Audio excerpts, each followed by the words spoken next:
What can we do? We can cease to serve the control system in uniform with a gun in our hands. We can do that.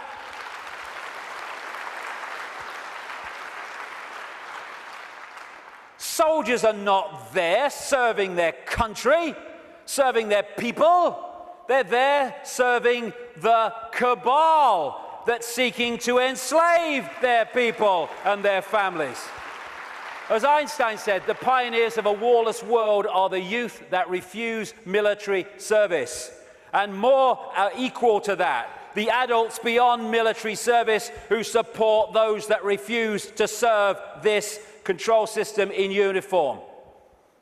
Oh no, you've got to serve your country. You serve your bloody country. I ain't doing it.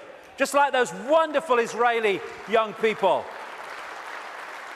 Know thyself. When you know thyself, when you know you are consciousness, the consciousness is going to get a machine gun and start shooting at aspects of itself. Mind does that. Mind fights. Consciousness doesn't even contemplate it. And that doesn't include just people in uniform. It means fighting for freedom. What's all that about? Let's fight for freedom. Let's have a riot in Athens and let's kill 3 people from the banking system. Hey, the world's a better place now. What you fight, you become. We don't want to fight this system. We need to cease to cooperate with it. This is a meeting of mind. One mind on a horse, one mind with something in its hand trying to do damage. Oh, they're 2 sides. They're one mind without consciousness. Freedom fighters, contradiction in terms. Cognitive dissonance. As Martin Luther King said, the limitation of riots, moral questions aside, is that they cannot win and their participants know it. Hence, rioting is not revolutionary but reactionary because it invites defeat. It involves an emotional catharsis, but it must be followed by a sense of futility. They want people to riot. It justifies more control. Nor do we need to meet this challenge with hate. That's playing away in the stadium we're trying to rid the world of. We don't need to hate these people. We just need to stop cooperating with them. Well, you know, if it's all the same with you, mate, I ain't doing it, okay? No hard feelings, bugger off. And then we've got this, the protest, the mass protest. I do understand that. It might have a part to play. But so many times these protests, they're what I call steam whistles. People go out in big protests with the banners and they kind of feel good about themselves and they go down the pub and say, at least we made our feelings felt. And then what happens? Bugger all. How many people marched in London against the invasion of Iraq, and what happened? Iraq was invaded. Protesting has such limitation. They don't care if we protest and walk through the streets and shout slogans and wave banners. They care if we come together, irrespective of color, creed, gender, sexuality, any of it.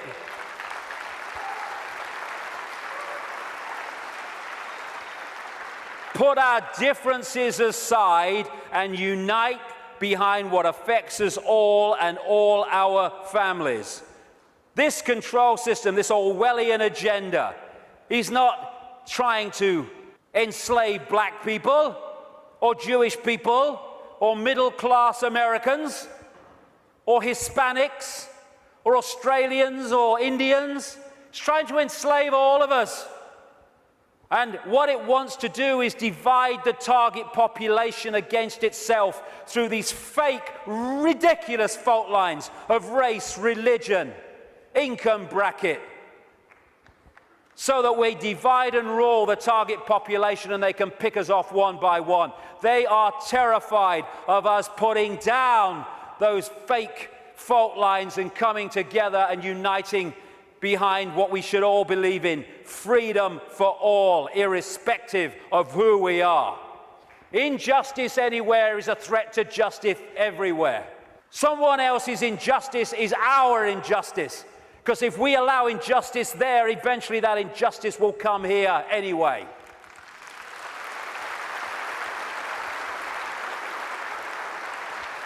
In the end, we will remember not the words of our enemies, but the silence of our friends. Silence is consent. Can you hear us now? Silence is consent. Because while we're silent on these impositions, the impositions just keep going on and on and on. By our silence, we are acquiescing, even agreeing to them being imposed. The end of silence, the end of acquiescence. If we want to be free, then don't run and hide. Because you can put your head in the sand and ignorance is bliss, but only for a while. You can put your head in the sand because there's a tornado coming. But the tornado's still coming, your bum's in the air. If you lift it out the sand, take responsibility and face it, you can take avoiding action. Ignorance is bliss with a head in the sand, and then, bang, your ass is spinning up in the clouds. Strength does not come from physical capacity, it comes from an indomitable will. Mahatma Gandhi. Isn't it amazing how true that is? How you can see soldiers in uniform involved in truly extraordinary levels of physical courage and what we call heroism. And yet those same people are terrified of saying boo to another guy in uniform who's got more stripes on his arm than he has. Isn't it amazing? Where physical strength can come so easily, and moral strength not. That's to do with the moon matrix and the way that our perception is manipulated. Turkish proverb, a lion sleeps in the heart of every brave man, every brave woman, and it's not really bravery.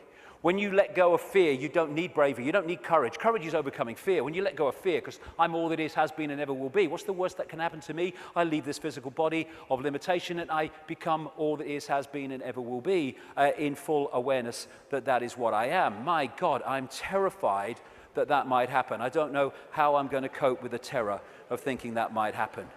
Know thyself. Again, recurring theme, know thyself. We are consciousness. What is there to fear? Death? There is no death. Just putting the telescope down. We can meet this with fear. Oh my God, the police state! Or we can treat it with the emotion it deserves.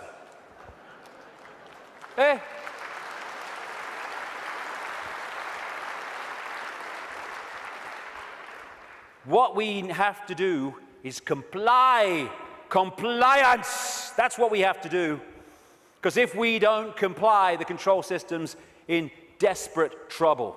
So it has to frighten us into complying for fear of not complying and the consequences that come from that. Well, hold on a second here. There's something about this that ain't right. When we look at this structure, we look there for the power. But why is that there? Because these silly sods are holding it up there. This is the power. They have to persuade them that they have the power, so they don't take the power to bring that crashing down. Fear of bringing it down through fear of not complying. Once we step out of the pyramid and refuse to cooperate with it, no violence necessary, by the way, then the pyramid starts to collapse because we're holding it together. It's a house of cards. That's all it is. Oh, it's the control system. It's a house of cards. Simple thing. People are being fined ridiculous amounts of money for putting their wheelie bins out on the wrong day or too many inches from the bloody curb. And people go, I don't know, what's the world coming to? It's the big brother state, innit? And then what you going to do? What time's that game show on, honey? Terrible, a bloody thing, I don't know. What? What's that going to do? Don't tell me that's Big Brother. It's little me that's causing that, not Big Brother. What if thousands of people, when someone is fined that money for that ridiculous thing, and like I say, they're just giving us more and more ridiculous things to see how much we'll take before we resist, and when we don't, they give us even more ridiculous things.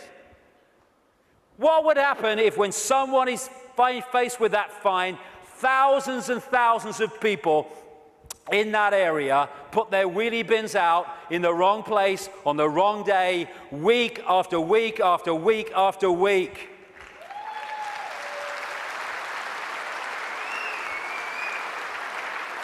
The system couldn't cope. We have the numbers. And I see this: your vote is your voice, be heard. Bollocks it is. How can the vote be your voice when the people you're given the choice of voting for that have any chance of forming a government are standing on the same postage stamp of political policy and perception? There's no choice. We've reached a point now where the vote becomes a voice when we refuse to vote. We refuse to play the game anymore.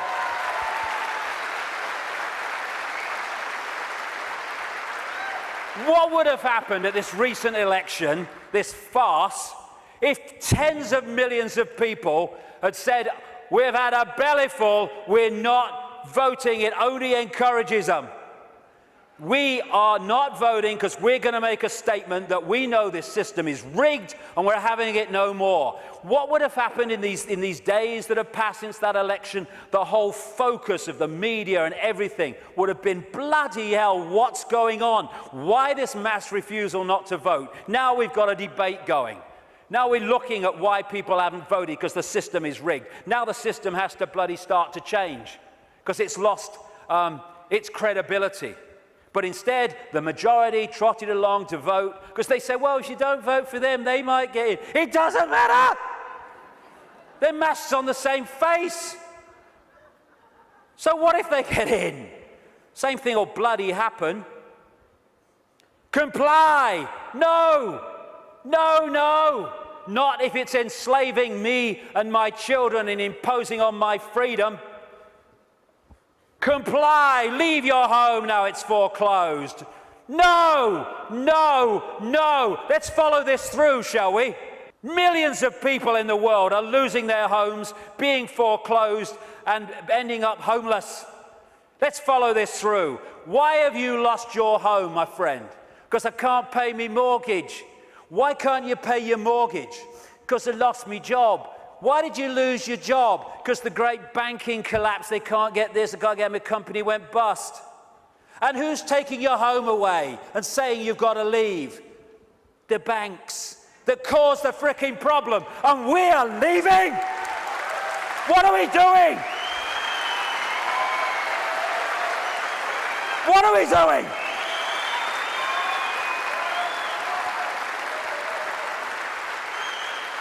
No, we won't leave when the banks have caused the problem and now they're telling us to leave to take the assets. No, we won't. And people who are not being foreclosed need to support those that are. We're all in this together.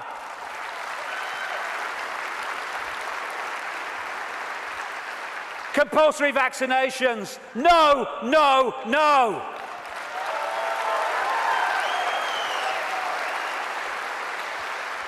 You must do what we say. We have changed the law. Not if you are imposing on my freedom and my rights to be a free citizen with a free voice. No, no, no. What are they going to do? They come out of Downing Street, whether it's Clegg and his mate bloody Cameron or it's bloody Obama or whoever it is in America, and they say, we've had a discussion and this is what we're going to do. What if vast numbers of people say, well, we ain't doing it? They have got no power whatsoever. Their power comes in our acquiescence.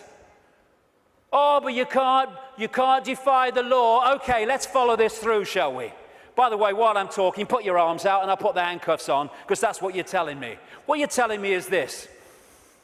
We have no say in laws that are passed. And then we have to obey those laws. Well, okay, forget freedom then. Okay, what if they passed a law that says we take your children away? Would you obey it? Well, no. So there is a line then.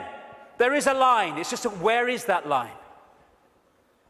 And if a law does not respect human freedom, it does not respect human justice, it doesn't respect fair play, we should not be acquiescing to those laws. We should be refusing to acquiesce.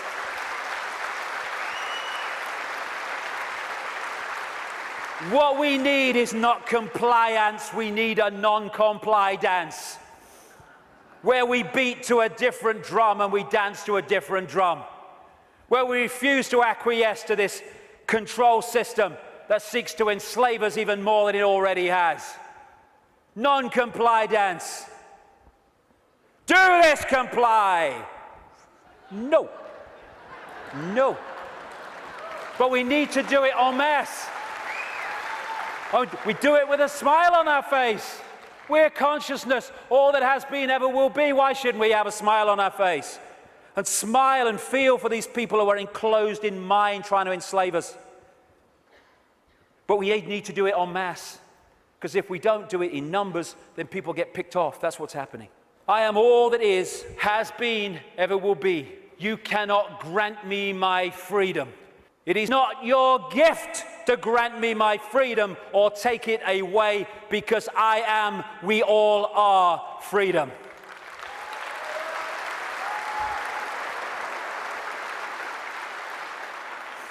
Put another way,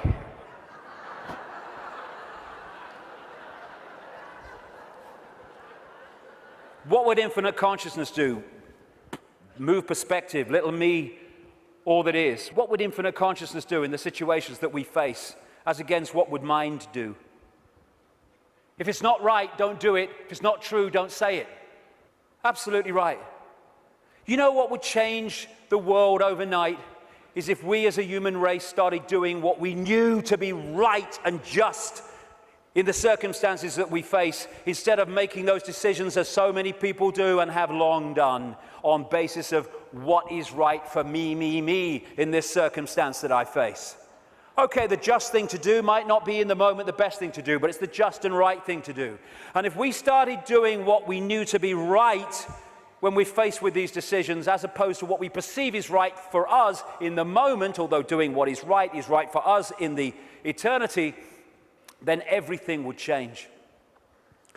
If we want a world of peace, then be peaceful. It sounds trite, it sounds simple, but it's devastatingly profound. That's what we need to be with each other. You know, we have people going on anti-war marches who are hurling abuse at each other in their relationships and stuff like that. If we war with each other, then the collective version of that is warring collectively. If we want peace, let's be peaceful.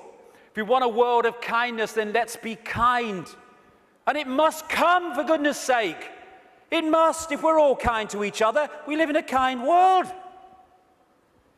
Martin Luther King said, cowardice asks the question, is it safe? Expediency asks the question, is it politic? Vanity asks the question, is it popular? But conscience asks the question, is it right? There comes a time when one must take a position that is neither safe, nor politic, nor popular, but one must take it because it is right. And when enough of us take that stance, everything changes. The revolution is not a revolution of weapons, it's not a revolution of fighting, it's not a revolution of hatred, it's a revolution of perception, because everything changes. I am a lion then. I'm not the lamb I kept seeing in the mirror and the world kept telling me I was. And then that expresses itself out into the true nature of who we are. And miracles become possible. We're going into the epoch of what we perceive as miracles. It's just a greater understanding of the way everything works. And the system must fail when that happens. We're being offered, the truth vibrations are offering us in this time, the chance to open the key to our minds, the key to our hearts, which have long been closed by so many people. The key to the freedom on a level that we cannot comprehend, because until we expand our consciousness, we cannot be aware of the true nature of what freedom is. It's not even what we perceive in this world.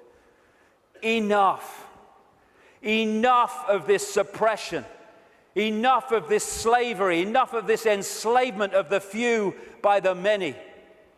As the poet Shelley said, rise like lions after slumber in unvanquishable number. Shake your chains to earth like dew, which in sleep had fallen on you. Ye are many, they are few. Enough! It's time to fly. It's time to fly. Thank you very much. Thank you. Thank you for coming. Thank you. Let's get on with it. Thank you. Thank you for coming. Thank you for coming. Thank you.